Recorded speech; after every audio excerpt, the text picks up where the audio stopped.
السلام علیکم ویلکم بیک ملګرو څنګه تاسو پاتره چې پاکستان لوبډلې ته درې غاټي جټکې ورکړې شوې دي د پاکستان د کرکټ مینوال لپاره درې بد خبرونه راغلي پاکستان د لوبډلې نه چې کوم د درې مهم لوبغاړي چې کوم د بهر شوي دي او دا درې وانه لوبغاړي تقریبا د ایشیا کپ نه هم بهر شوي دي نو دا درې لوبغاړي دي نسیم شاه حارث روپ او سلمان علي آغا چې د دې درو لوبغاړو په ځای باندې به کم لوبغاړي د پاکستان په لوبډله کې په پلینګ 11 کې اغوستل کېږي نسیم شاه حارث روپ سلمان علي آغا په ځای باندې کم لوبغاړي د پاکستان په پلینګ 11 کې شاملېږي په دې ویډیو کې درته نو ویډیو راست تر اخره پورې وګورئ او د نور کرکټ مینوالو سره دا ویډیو هم شریک کړئ تاسو ته دا معلومه شي په پرونی میچ کې د انډیا خلاف حارث روپ او نسیم شاه زخمی شوي ورسره سلمان علي آغا هم زخمی شوی دی په پاکستان کرکټ بورډ پی سی بي چې کوم د شاهنواز داني او زمان خان ډایرک کال کړي دي او سریلانکا ته راغوښتي دي په 14 تاریخ چې پاکستان د سریلانکا سره کم میچ نو تاسو په کې درې لوبغاړي چې کم دی بدل په نظر باندې راځي چې د حارث روپ په ځای باندې با محمد وسیم جونیئر د پاکستان په پلینګ 11 کې شامل وي د نسیم شاه په ځای باندې زمان خان د پاکستان په پلینګ 11 کې شامل وي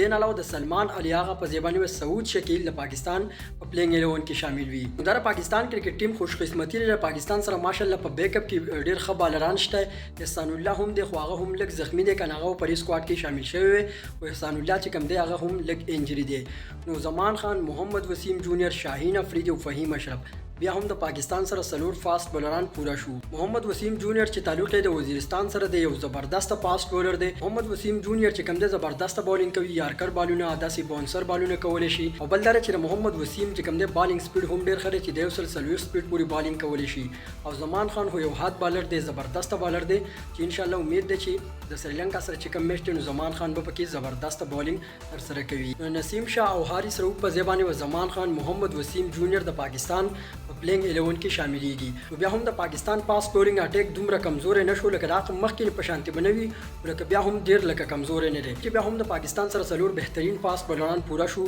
شاهین افریدی فهیم اشرف زمان خان او محمد وسیم جونیئر دا سلور پاس بولران د پاکستان په پلینګ 11 کې شامل وي کم چې د سریلانکا سره په 14 تاریخ باندې میچ دی او د سلمان علي آغا په ځای باندې سعود شکیل د پاکستان په لوبډله کې شامل وي د نه علاوه په فخر زمان باندې هم ډیر سخت تنقید روان دي ځکه چې فخر زمان نن سبا ډیر زیات اوټ اف فارم دی تقریبا په اتو میچونو کې چې کوم دی فخر زمان مکمل پیل شو چې څه خاص کارکردګي پکې ونه کړه نو په فخر زمان باندې هم ډیر سخت تنقید روان دي او د فخر زمان په حق کې محمد رضوان او بابر اعظم راوتلی دي چې فخر زمان بل ټیم نه ډراپ کوو محمد رضوان ویلي چې خیر دی زب اوپننګ کومه زب کم دی خپل ځای فخر زمان ته پیدم او فخر زمان دی زما په ځای یعنی په سلورم نمبر باندې راوځي دین علاوه بابر اعظم دا غني چې فخر زمان د غټ میچ یو غټ کلاړي دی بل چې زمونږ د میچ یو مین پلیئر دی نو بابر اعظم چې کم دی فخر زمان د ټیم نه مشکل لکه ډراپ کی